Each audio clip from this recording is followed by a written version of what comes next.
It was Halloween Eve. We were sitting with our friends and telling each other ghost stories. My best friend suddenly interrupted one of them and said with a serious look that she was going to tell about her parents' first date. Everyone immediately fell silent. She kept crumpling, apparently deciding that we wouldn't appreciate it. But our entreaties worked and the friend began her story. My dad decided that Provo Canyon would be the perfect place for a night out on a first date. He knew the place very well, as he had been here more than once. They traveled by car to the mouth of the canyon. As soon as the car stopped, a very beautiful view opened up in front of them, a clear sky with billions of stars, and a clearly visible moon. They strolled quietly, but suddenly, a feeling of utter anxiety filled the man. Perhaps it was due to the fact that they were entering a place that was too dark, where the crowns of trees prevented them from even seeing the ground beneath their feet. But putting aside their doubts, they walked on until my dad's foot hit something too soft. Instead of finding out what was under his foot, they just decided to hurry away from the spot. Years later, after they were married, the couple saw some interviews on TV that were conducted by serial killer Ted Bundy. When asked when he felt close to being caught, Ted said it was at Canyon Right. He had lured a girl there then and killed her. But suddenly he heard some people coming up the trail and heard voices. He quickly climbed up one of the trees and watched, but he never realized why the fellow, when he reached the place where the girl lay, turned abruptly and walked away. Everyone froze as they listened to their friend's story, and tension hung in the air. We exchanged glances, and one of us jokingly suggested we check to see if the mysterious find was still in the canyon. But the laughter quickly subsided when we remembered what had happened years ago. The friend continued, "My parents back then didn't know what had happened at the place where they were staying. They just thought it was a strange encounter and that they were lucky. They hadn't stumbled upon something dangerous." But years later, when they saw an interview with Ted Bundy, their hair stood up. They realized that the moment they were there was a man in the canyon who could have been their killer. We all sat in complete silence, digesting the information.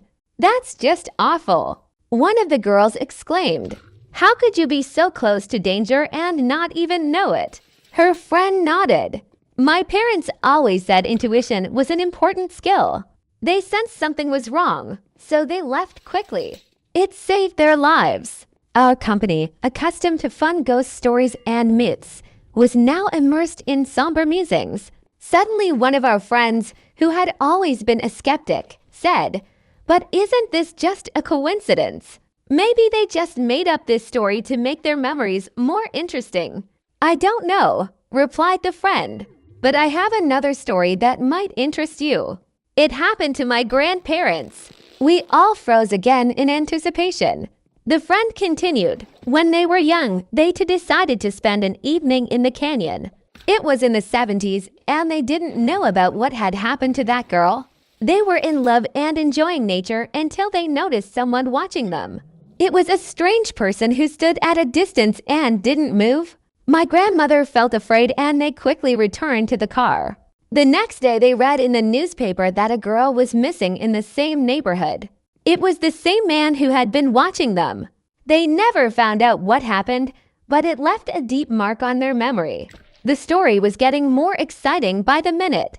We began discussing how important it is to listen to your intuition, and how sometimes even the most innocuous situations can turn into something scary.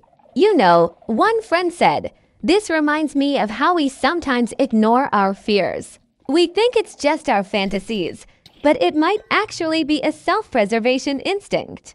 The friend nodded and added, "My parents always told me to be careful, especially in unfamiliar places.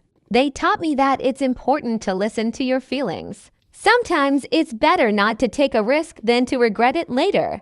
We continued to discuss various stories of how intuition saved people from trouble. Soon the conversation became lighter and we started sharing our own horror stories that weren't as serious, but still made us anxious. Someone recalled how he once got lost in the woods and how he was rescued by a group of hikers. Another told of how he forgot to turn off the stove and came home to find that everything was fine. But his heart was racing with fear. Time flew by and soon we realized that the night was coming to an end. We decided it was time to go home. But before we parted ways, my friend said, "Let's always remember that intuition is a powerful tool. And if we ever feel something is wrong, let's not ignore it."